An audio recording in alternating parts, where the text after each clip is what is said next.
so handsome. Last year, I published a video of my brother reviewing his M4, followed by me reviewing it before he ran out of space on my camera.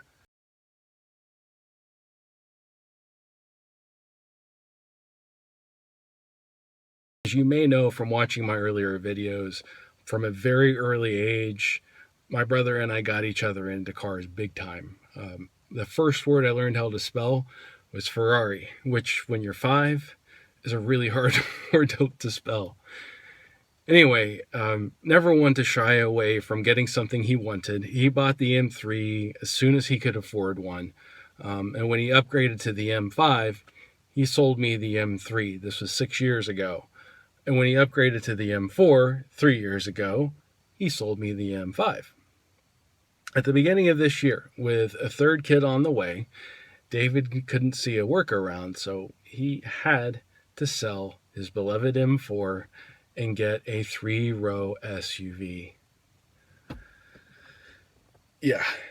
Months later, feeling like a part of him had died, he realized that he had to get himself an M car. So did his wife, which is huge. So he did his homework and tracked down the only Long Beach Blue M2 with a manual transmission in North America.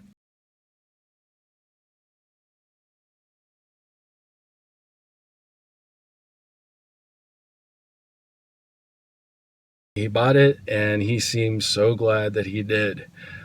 If you can swing it, it's nice to have a daily driver and a play car, and I think he's finally got the right balance. Anyway, I got to drive it before it was broken in, so I couldn't drive it hard, but man, that thing was a blast. Like my M3, just sitting behind me actually, the steering turn-in is addictive.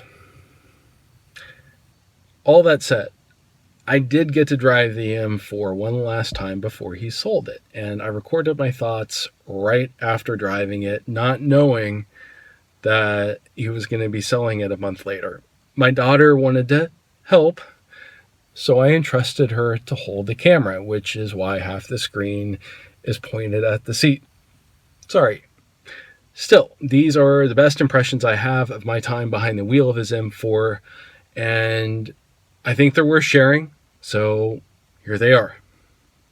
I got to drive my brother's M4 today, I guess you could say alone, well, with my daughter in the back seat, but it's kind of like being alone because she's a car freak just like me. I finally got to get a feel for the car, and though I didn't drive it for very long, I had some very strong reactions to driving it compared to my E60 M5 and my E46 M3. So the E60 M5 has a naturally aspirated V10, and the E46 M3 has a naturally aspirated inline 6. As this also has an inline 6, but it has 2 turbochargers, which changes the feel, the sound, the output, pretty much everything about how the engine behaves. Driving this car, and it's difficult to articulate the differences, but I'm going to try. Okay, sound. The sound, it sounds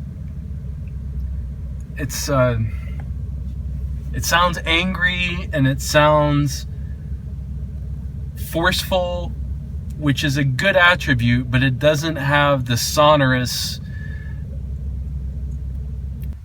Obviously, the acceleration on this thing is very intense. You can look at the stats and figure that out very quickly.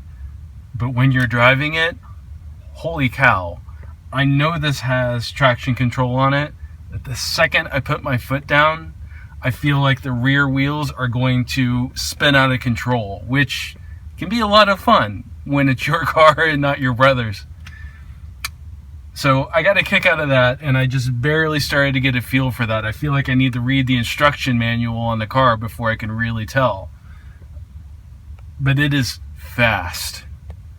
And then in terms of handling, I was driving along, and I was on a curvy road, and as I was doing it, I felt like the tires had an iron grip on the road. I couldn't believe how tight the car feels.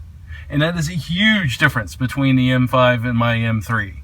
So that this car has going for it in spades. And you can see with the gadgetry and all the controls that you have here that it is a huge advancement from the previous generations.